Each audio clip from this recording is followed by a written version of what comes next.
নমস্কার, সৃষ্টি রঞ্জনার ইউটিউব চ্যানেলে আপনাদের সবাইকে স্বাগত। আমাদের এবারের পর্ব ঘুম ভাঙানিয়া। কোন ঘুম ভাঙার কথা বলেছেন রবীন্দ্রনাথ? বিশ্ব জুড়ে মেহনতি মানুষদের ওপর চলছে পীড়ন। সেই সমস্ত মানুষের যন্ত্রণা, তাদের নিপীড়ন কবির সামনে এনে দেয় এক অন্য পৃথিবীকে। তাকে নাড়া দেয় আসাম, ম্যাড্রাস, পশ্চিমবঙ্গের শ্রমিকদের বঞ্চিত জীবন সংগ্রাম। চারিদিকের এই অস্থিরতায় কবি মন অস্থির হয়ে ওঠেন। তিনি লেখেন, যুদ্ধ যখন বাঁধিল অচলে চঞ্চলে, ঝঙ্কার ধ্বনি রনিল কঠিন শৃঙ্খলে, বন্ধমোচন ছন্দে তখন নেমে এলে নির্ঝরিণী, তোমারই চিনি তোমারই চিনি। চারিদিকে যখন সংঘাত, যুদ্ধ, তখন কঠিন বন্ধন ছিন্ন করে জেগে ওঠে এক প্রলয়কারী অথচ মুক্তিদায়িনী শক্তি, যে শক্তি পুরনোকে ধ্বংস করে নতুনকে জানায় আহ্বান। রক্তকরবী এরকমই একটা সাংকেতিক রূপকধর্মী নাটক, যে নাটকে নন্দিনীর একার শক্তিতেই যক্ষপুরীর রাজার, প্রজা শোষিত রাজার, অর্থলোভী রাজার ঘুম ভেঙেছিল। 1923-24 সালে এই রক্তকরবী নাটক লেখার সময় রবীন্দ্রনাথ রানুকে নিয়ে চললেন শিলং পর্বতে। প্রথমে এই নাটকের নাম রাখলেন যক্ষপুরী। পঞ্চম খসড়ায় নাটকের নাম বদলে দিলেন, নাম রাখলেন নন্দিনী। তারপর অষ্টম পাণ্ডুলিপি থেকে নাম করলেন রক্তকরবী। এইভাবে 10টি পর্বে রক্তকরবী প্রবাসী পত্রিকায় বের হতে লাগলো। তারপর 1926 সালে বই আকারে প্রকাশ পেল রক্তকরবী। প্রচ্ছদ করলেন গগনেন্দ্রনাথ ঠাকুর। আমরা কি জানি এই নাটক লেখার সময় রানুকে নিয়ে কবি কি ভেবেছিলেন? গাড়ি ছুটে চলেছে সমতল ছাড়িয়ে শিলং পর্বতের উদ্দেশ্যে। গিরিপথের দুপাশে শোভা বড় চমৎকার, কখনো রৌদ্র কখনো ছায়ায় ছোট ছোট পাহাড় শিখরে মেঘেদের খেলা চলছে। সবুজের বর্ণমালায় গাছগুলি নিজেদের সাজিয়ে রেখেছে আমাদের আতিথ্য জানাতে। শিলংয়ে যাওয়ার জন্য এবার ভানুদাদা নিজের লোক পাঠিয়ে আমাকে এনেছেন। গৌহাটি থেকে শিলং যাওয়ার পথে আমি বসেছি ভানুদাদার একেবারে পাশটিতে। সঙ্গে রয়েছে রথি দাদা, পৌঠান আর পুপে। এখানে ভানুদাদার ঘরে একদিকে চওড়া পালঙ্ক, সঙ্গে ঝুল বারান্দা। সেখানে দাঁড়ালেই বাগান দেখা যায়, চারিদিক পাইন গাছ দিয়ে ঘেরা। পাইন গাছগুলোর ওপর দিয়ে ছোট ছোট পাহাড়ও দেখা যায় জানো। বাগানে বিছানো ফুলের গালিচা। আমি বাগানে ঘুরে ঘুরে বেড়াই আর মাঝে মাঝে ভানুদাদার ঘরে যাই। ভানুদাদা লেখায় নিমগ্ন থাকলে কথা বলি না, শুয়ে থাকি পালঙ্কে। হঠাৎ হঠাৎ বলে উঠি, ভানুদাদা ওই দেখো না, গিরি শিরে মেঘ করেছে গগন ঘিরে, আর করো না দেরি। ভানুদাদা আমাকে থামিয়ে বলে, আমার এখন যেটা মনে পড়ছে রানু, তার সঙ্গে অবশ্য এখানকার প্রাকৃতিক সৌন্দর্যের কোনো মিল নেই। তবু কাজ থেকে ছুটি নিয়ে মানুষের ভিড় থেকে পালিয়ে আসতে তো পেরেছি। একটা পুরনো কবিতা মনে পড়ছে, তুমি কি এটা পড়েছো? কর্ম যখন দেবতা হয়ে জুড়ে বসে পূজার বেদী, মন্দিরে তার পাষাণ প্রাচীর অভ্রবেদী, চতুর্দিকেই থাকে ঘিরে। তারই মধ্যে জীবন যখন শুকিয়ে আসে ধীরে ধীরে, পায় না আলো, পায় না বাতাস, পায় না ফাঁকা, পায় না কোনো রস, কেবল টাকা, কেবল টাকা, কেবল সে পায় যশ।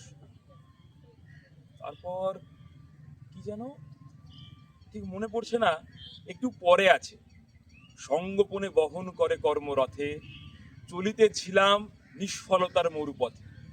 3-4টে সভা ছিল জুড়ে আমার কাঁধ, দৈনিকে আর সাপ্তাহিকে ছাড়তে হতো নকল সিংহনাদ।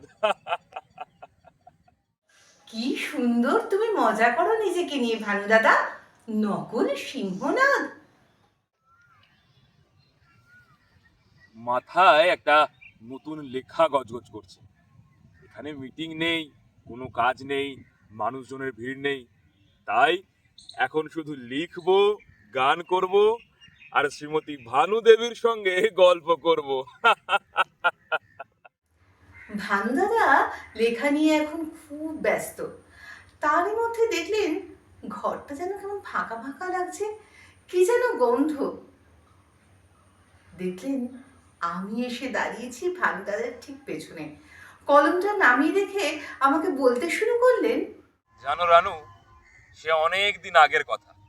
তোমার এই ভানু দাদা যখন ভানু সিংহ ছিল, তখন কোনো কিছু লেখার সময় নতুন বৌঠান আমার পেছন দিতে দাঁড়িয়ে ঠিক তোমার মতো জিজ্ঞাসা করতেন, এখন কি লিখছো তুমি? একবার তোমার মুখখানা দেখি আর সেই সব দিনগুলো যেন ফিরে পাই। ওই যে নাটকটার কথা বলেছিলাম, সেটা লিখছি। এখন নাম দিয়েছি যক্ষপুরী, পরে হয়তো বদলে যেতে পারে। আমাকে যে পাঠটা দেবে সেটা কিন্তু খুব বড় করে লিখতে হবে, মনে থাকবে? তোমাকে নিয়েই তো লিখছি রানু। এ নাটকের প্রাণ তুমি, বলা ভালো তুমিই নায়িকা। আমাকে নিয়ে জ্যান্ত মানুষদের নিয়ে নাটক। লেখার মানুষগুলো যেমন জ্যান্ত হয়ে ওঠে, তেমনি জ্যান্ত মানুষগুলো লেখার মধ্যে চিরকালীন হয়ে যায়। আমাকে একটু পড়ে শোনাবে? নিশ্চয়ই শোনাবো। নাটকের চরিত্র কিশোর কি বলে শোনো। তুমি যে বলেছিলে রক্তকরবী তোমার চাই চাই, আমার আনন্দ এই যে এখানে রক্তকরবী সহজে মেলে না। অনেক খুঁজে পেতে এক জায়গায় জঞ্জালের পেছনে একটি মাত্র গাছ পেয়েছি। আমাকে দেখিয়ে দে, আমি নিজে গিয়ে ফুল তুলে আনবো। অমন কথা বলো না নন্দিনী। নন্দিনী, বাহ, নামটা বেশ সুন্দর। সে কি কোনো রাজার নন্দিনী? সে আকাশের, সে আলোর, সে মুক্ত বাতাসের। এই পৃথিবীতে যা কিছু সুন্দর সে সব। সেখানকার রাজা কি বলে শোনো। নন্দিনী, তুমি কি জানো দেবতা তোমাকেও রূপের মায়ার আড়ালে অপরূপ করে রেখেছেন। নন্দিনী তোমার নায়িকা বুঝি? ভারী সুন্দর। দেখো ভানু দাদা, আমি তোমাকে বলে দিলাম, সারা পৃথিবীর মানুষ একদিন তোমার ওই লেখাটা পড়বে, আর আমি তোমার ওই লেখাটা তোমায় লিখতে দেখছি। এই যে আমার কি সৌভাগ্য! রানুর এই ভালো লাগা কবিকে স্পর্শ করে। সে আবার পড়তে থাকে। তোমার ওই রক্তকরবীর আভাটুকু ছেঁকে নিয়ে চোখের অঞ্জন করে পড়তে পারি না কেন? সামান্য পাপড়ি কটা আঁচল চাপা দিয়ে বাঁধা দিয়েছে, তেমনি বাঁধা তোমার মধ্যে, কোমল বলেই কঠিন। আচ্ছা নন্দিনী, আমাকে কি মনে করো খুলে বলো তো। সে আর একদিন বলবো, আজ তো তোমার সময় নেই, আজ যাই। না না, যেও না, বলে যাও, আমাকে কি মনে করো বলো। তোমাকে মনে করি আশ্চর্য। প্রকাণ্ড হাতে প্রচণ্ড জোর ফুলে ফুলে উঠছে, ঝড়ের আগেকার মেঘের মতো। দেখে আমার মন নাচে। পরের দিন নাচতে নাচতে কবিকে রীতিমতো চমকে দিয়ে রানু হাজির। এ কি, এ যে রক্তকরবী, এ ফুল কোথায় পেলে তুমি? রক্তকরবী নিয়ে কোনো লেখা নেই তোমার, না ভানু দাদা? দেখো, এই ফুল নিয়ে একদিন তুমিই লেখা খুঁজে পাবে। আমি তো এখন এই ফুলের মালা গাঁথতে বসবো। রঞ্জন? রঞ্জন কে ভানু দাদা? রঞ্জন? রঞ্জন যক্ষপুরীর খনি শ্রমিকদের মুক্তির দূত, নন্দিনীর ভালোবাসার মানুষ। রঞ্জনের কথা উঠলেই রাজা কি বলে জানো? আমি জানি রঞ্জনের সঙ্গে আমার তফাৎটা কি। আমার মধ্যে কেবল জড়ি আছে, রঞ্জনের মধ্যে আছে জাদু। জাদু বলছো কাকে? বুঝিয়ে বলবো। পৃথিবীর নিচের তলায় পিণ্ড পিণ্ড পাথর, লোহা, সোনা, সেইখানে রয়েছে জোরের মূর্তি। উপরের তলায় একটুখানি কাঁচা মাটিতে ঘাস উঠছে, ফুল ফুটছে, সেইখানে রয়েছে জাদুর খেলা। দুর্গমের থেকে হিরে আনি, মানিক আনি, সহজের থেকে ওই প্রাণের জাদুটুকু কেড়ে আনতে পারিনে। তোমার এত আছে, তবু কেবলই আমার লোভের মতো কথা বলো কেন? আমার যা আছে সব বোঝা হয়ে আছে। সোনাকে জমিয়ে তুলে তো পরশমণি হয় না। শক্তি যতই বাড়াই যৌবনে পৌঁছলো না, তাই পাহারা বসিয়ে তোমাকে বাঁধতে চাই। রঞ্জনের মতো যৌবন থাকলে ছাড়া রেখেই তোমাকে বাঁধতে পারতুম। এমনি করেই বাঁধনের রশিতে গাঁট দিতে দিতে সময় গেল। হায় রে, আর সব বাধা পড়ে, কেবল আনন্দ বাধা পড়ে না। ভানু দাদা, ওই জায়গাটা পড়বো যেখানে ফাগুলাল চন্দ্রাকে বলছে বনের মধ্যে পাখি ছুটি পেলে উঠতে পায়, খাঁচার মধ্যে তাকে ছুটি দিলে মাথা ঠুকে মরে, যক্ষপুরে কাজের চেয়ে ছুটি বিষম বালাই। কাজ ছেড়ে দাও না, চলো না ঘরে ফিরে। ঘরের রাস্তা বন্ধ, জানো না বুঝি? কেন বন্ধ? আমাদের ঘর নিয়ে ওদের কোনো মুনাফা নেই। বুঝলে রানু, মুনাফা নেই বলেই তো খোদাইকরদের জীবনের ভালো মন্দ নিয়ে যক্ষপুরীর অধিপতির কোনো ভাবনা চিন্তা নেই। এই মানুষগুলো তো আসলে তাল তাল সোনা উৎপাদনের যন্ত্র। তাই তো চন্দ্রা জানতে চায়, তবে রাজার এখানে নন্দিনীকে কি দরকার? সে বিশুকে বলেই বসে, আজ বলে রাখলো, ওই মেয়েটা ওর রক্তকরবীর মালার ফাঁসে তোমাকে একদিন সর্বনাশের পথে টেনে আনবে। সর্বনাশ! মধ্যরাত, ভানুদাদার ঘরে আলো জ্বলছে এখনো। পা টিপে টিপে ভানুদাদার ঘরের সামনে এসে দাঁড়ালেন। ভেজানো দরজা, তাই একটু ঠেলতেই দরজা খুলে গেল। ঘরের দুদিকে দুটো বাতি। লেখার টেবিলে ঝর্ণা কলমটা খসে গেছে নিচে। টেবিলের উপর মাথা ঝুঁকিয়ে ঘুমিয়ে আছেন কবি। নিঃশব্দে কলমটা তুলে টেবিলের উপর রেখে ডাকলাম, ভানু দাদা। উনি সচকিতভাবে মুখ তুললেন, বললেন, কে? রানু, এসো। এমন করলে এ বয়সে শরীর টিকবে কি করে ভানু দাদা? এমন করে ঘুমোলে যে ঘাড়ে ব্যথা হবে। রাত অনেক হয়েছে, চলো চলো, ওঠো গিয়ে, শো গিয়ে। না, ঠিক ঘুমিয়ে পড়িনি, আধো ঘুম আর আধো জাগরণের মধ্যে ছিলাম। এই অবস্থাটা বেশ মজার। অনেক কিছু দেখতে ও শুনতে পাওয়া যায় যে। নাটকের অনেক না লেখা সংলাপ চরিত্রগুলোর মুখ দিয়ে শুনতে পাচ্ছিলাম যে। দেহে মনে ক্লান্তির চিহ্ন মাত্র নেই। না শুয়ে বরং এই বেলা লিখে ফেলি, কেমন? তোমায় গান শোনাবো, তাই তো আমায় জাগিয়ে রাখো। ও গো ঘুম ভাঙানিয়া, তোমায় গান শোনাবো, চমক দিয়ে তাই তো ডাকো। বুকে চমক দিয়ে তাই তো ডাকো। ওগো দুঃখ জাগানি তোমায় গান শোনাবো। ওগো দুঃখ জাগানিয়া, তোমায় গান শোনাবো।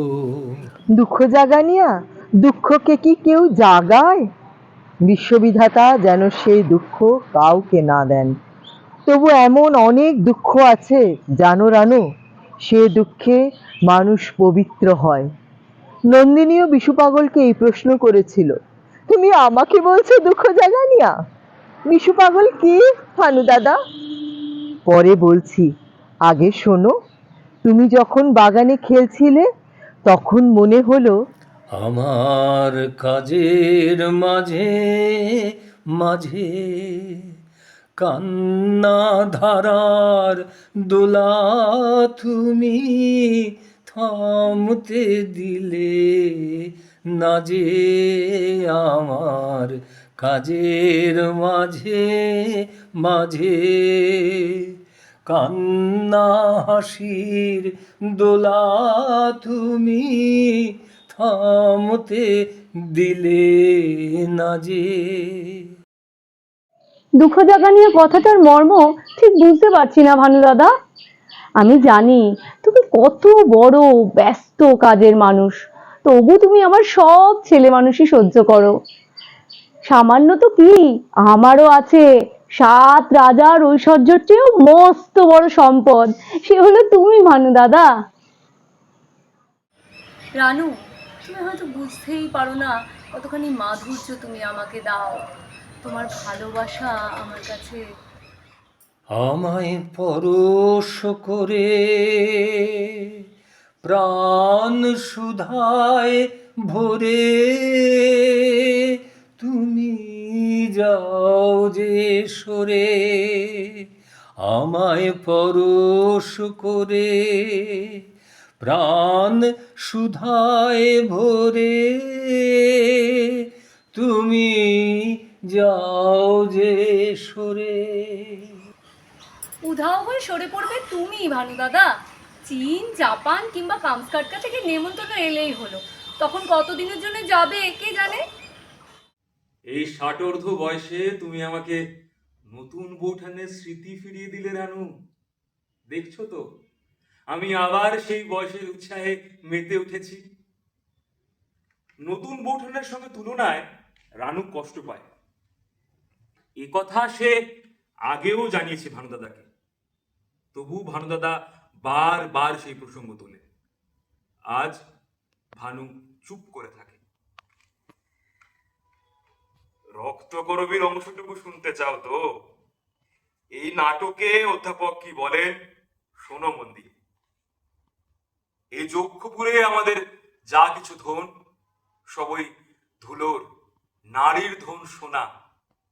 কিন্তু সুন্দরী, তুমি যে সোনা, সে তো ধুলোর নয়, সে যে আলোর। নাটক এগিয়ে চলে এইভাবে। অধ্যাপক বলেন, কতবার ভেবেছি তুমি যে রক্তকরবীর আভরণ পরো তার একটা কিছু মানে আছে। সুন্দরের হাতে তুলে দিয়েছেন বিধাতা, জানি নে সে রাঙা রঙে তুমি কি লিখন লিখতে এসেছো। মালতী ছিল, মল্লিকা ছিল, ছিল চামেলি, সব বাদ দিয়ে এ ফুল কেন বেছে নিলে? জানো, মানুষ না জেনে অমনি করে নিজের ভাগ্য বেছে নেয়। রঞ্জন আমায় কখনো কখনো আদর করে বলে রক্তকরবী। জানি নে, আমার কেমন মনে হয় আমার রঞ্জনের ভালোবাসার রং রাঙা। সেই রং গলায় পরেছি, বুকে পরেছি, হাতে পরেছি। তা আমাকে তার একটি ফুল দাও, শুধু ক্ষণকালের দান। ওর রঙের তত্ত্বটি বোঝবার চেষ্টা করি।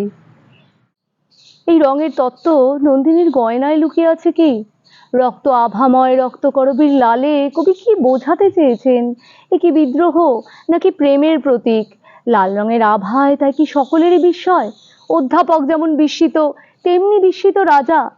ওই ফুলের গুচ্ছ দেখি আর মনে হয় ওই যেন আমারই রক্ত আলো শনিগ্রহ ফুলের রূপ ধরে এসেছে। কখনো ইচ্ছে করছে তোমার হাত থেকে কেড়ে নিয়ে ছিঁড়ে ফেলে দিই, আবার ভাবছি নন্দিনী যদি কোনোদিন নিজে হাতে ওই মঞ্জুরি আমার মাথায় পরিয়ে দেয়। নন্দিনীর রক্তকরবী, সে তো রঞ্জনের জন্য। রঞ্জনের কথায় নন্দিনীর প্রাণ নেচে ওঠে।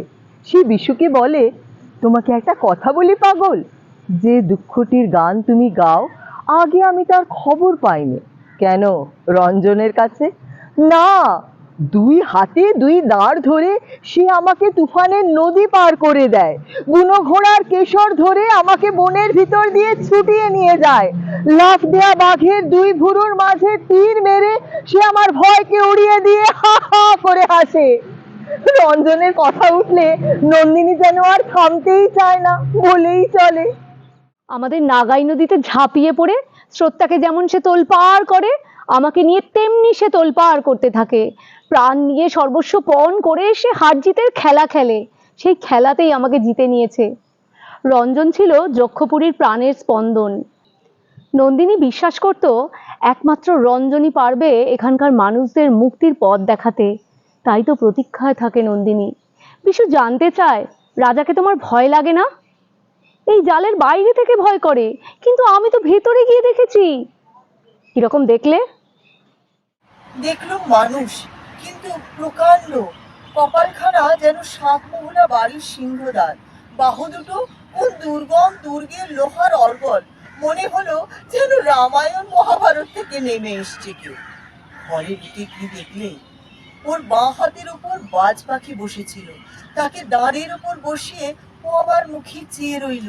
তারপর যেমন করে বাজ পাখির পাখার মধ্যে আঙুল চালাচ্ছিল, তেমনি করে আমার হাত নিয়ে আস্তে আস্তে হাত বুলিয়ে দিতে লাগলো। একটু পরে হঠাৎ জিজ্ঞাসা করলে, আমাকে ভয় করে না? আমি বললুম, একটুও না। তখন আমার খোলা চুলের মধ্যে 2 হাত ভরে দিয়ে কতক্ষণ চোখ বুজিয়ে বসে রইল। তোমার কেমন লাগলো? ভালো লাগলো? কিরকম বলবো? ও যেন 1000 বছরের বট গাছ, আমি যেন ছোট্ট পাখি। ওর ডালের একটি ডগায় কখনো যদি একটু দই খেয়ে যায়, নিশ্চয়ই ওর মজ্জার মধ্যে খুশি লাগে। ওই একলা প্রাণীকে এই খুশিটুকু দিতে ইচ্ছে করে। ভানু দাদা, তোমার নন্দিনীর তো খুব সাহস। সে ওই ভয়ঙ্কর রাজাকেও ভয় পায় না। ভয়ের কথায় রাজাকে বলে, লোকে তোমাকে ভয় করে, এইটাই দেখতে ভালোবাসো। ভয়ঙ্কর সত্যি কথাটাও বলে বসে। ভয় দেখাবার ব্যবসা এখানকার মানুষের। তোমাকে তাই তারা জাল দিয়ে ঘিরে অদ্ভুত সাজিয়ে রেখেছে। এই জুজুর পুতুল সেজে থাকতে লজ্জা করে না? কি বলছো নন্দিনী? এতদিন যাদের ভয় দেখিয়ে এসছো, তারা ভয় পেতে একদিন লজ্জা করবে। আমার রঞ্জন এখানে যদি থাকতো, তোমার মুখের উপর তুড়ি মেরে সে মরতো, তবু ভয় পেত না। তোমার স্পর্ধা তো কম নয়। এতদিন যা কিছু ভেঙে চুরমার করেছি, তারই রাশ করা পাহাড়ের চূড়ার উপরে তোমাকে দাঁড় করিয়ে দেখতে ইচ্ছে করছে। তারপরে তারপরে কি? তারপরে আমার শেষ ভাঙাটা ভেঙে ফেলি। তারিমের ডানা ফাটিয়ে 10 আঙুলের ফাঁকে ফাঁকে যেমন তার রস বের করে, তেমনি তেমনি তোমাকে আমার 2 হাতে। যাও যাও, এখনই পালিয়ে যাও, এখনই। এই রইলুম দাঁড়িয়ে, কি করতে পারো করো। ভানু দাদা, নন্দিনী কি পারবে ওই লোহার জাল ভাঙতে? রঞ্জনের সঙ্গে নন্দিনীর দেখা হবে কবে? তুমি যে বলেছিলে রঞ্জনের জন্য রক্তকরবের মালা তুলে রাখতে। ও কি ওই খেয়ে পড়ে রঞ্জনের মতো দেখছি যেন। রঞ্জন, আমি এসেছি তোমার সখী। রাজা, ও জাগে না কেন? রাজা, রঞ্জনকে জাগিয়ে দাও। সবাই বলে তুমি জাদু জানো, ওকে জাগিয়ে দাও। আমি জমের কাছে জাদু শিখেছি, জাগাতে পারিনি, জাগরণ ঘুচিয়ে দিতে পারি। ভানু দাদা, রঞ্জন কি তবে বীর আমার? নীলকণ্ঠ পাখির পালক এই পরিয়ে দিলুম তোমার চূড়ায়। তোমার জয়যাত্রা আজ হতে শুরু হয়েছে। সেই যাত্রার বাহন আমি। ওই যে ওর হাতে সেই আমার রক্তকরবীর মঞ্জরি। ছলো ছলো চোখে রানু জানতে চায় এরপর কি হবে। আমরা তো জানি রাজার সঙ্গে এবার নন্দিনীর শেষ লড়াই। রাজা তাকে মেরে ফেলার ভয় দেখালেও নির্ভীক নন্দিনী। আমার অস্ত্র নেই, আমার অস্ত্র মৃত্যু। এরপর রাজা নিজে হাতে ভেঙে ফেলে ধ্বজার দণ্ড, ছিঁড়ে ফেলে কেতন। প্রলয়ের পথে নন্দিনী রাজার দীপশিখা। এখন বন্দিশালার দরজা ভাঙতে রাজা নিজে এগিয়ে যায়। সেই ভাঙা ধ্বজা তার শেষ কীর্তি। নন্দিনী তার কথা রেখেছিল, রঞ্জনকে এনেছিল সকলের মধ্যে। ওই দেখো, এসেছে আমার বীর, মৃত্যুকে তুচ্ছ করে। মৃত্যুর মধ্যে তার অপরাজিত কণ্ঠস্বর আমি নিজে শুনতে পাচ্ছি। রঞ্জন বেঁচে উঠবে, ও কখনো মরতে পারে না। রঞ্জন মরতে পারে না। রঞ্জন মরতে পারে না। নন্দিনীর জয়ধ্বনি দিতে গিয়ে ফাগুলালের চোখে পড়ে ধুলোয় লুটোচ্ছে তার রক্তকরবীর কঙ্কন। ডান হাত থেকে কখন খসে পড়েছে, তার হাত আজ সে রিক্ত করে দিয়ে চলে গেল। সত্যিই কি রিক্ত করে দিতে পেরেছে? রক্তকরবীর শতবর্ষে দাঁড়িয়ে এই প্রশ্নগুলো কি আমাদের ভাবায় না? বাঘকে খেয়ে বাঘ বড় হয় না, কেবল মানুষই মানুষকে খেয়ে ফুলে ফেপে ওঠে। শোনো শোনো রাজা, কোথায় তোমার বিচারশালা? আমার যন্ত্র আমাকে মানছে না। ডাক তোরা, সর্দারকে ডেকে আন, বেঁধে নিয়ে আয় তাকে। সর্দারকে তোমার শ্রদ্ধা? পায়ের তলাটাকে পায়ের তলার কাদার শ্রদ্ধা যেরকম, যে দাস সে কখনো শ্রদ্ধা করতে পারে? এ কোন সর্বনেশে দেশ গো! তোমরাও মানুষ নাও, আর যাদের চালাও তারাও মানুষ না। তোমরা হাওয়া, তারা মেঘ। বাতাস নিয়ে যায় মেঘকে, সেটা যদি দোষ মনে করো, খোঁজ নাও বাতাসকে কে দিয়েছে ঠেলা। আর নহে আর নয়, আমি করি নে আর ভয়। আর নহে আর নয়, আমি করি নে আর ভয়। আমার পূজ্য কাঁদন করল সাধন, হলো বাঁধন ক্ষয়। আর নহে আর নয়, আমি করি নে আর ভয়। ওই আকাশে ওই ডাকে আমায় আর কে ধরে রাখে। ওই আকাশে ওই ডাকে আমায় আর কে ধরে রাখে। আমি সকল দুয়ার খুলেছি, আর যাব সকল ভয়। আর নহে আর নয়, আমি করি নে আর ভয়। আর নহে আর নয়, আমি করি নে আর ভয়।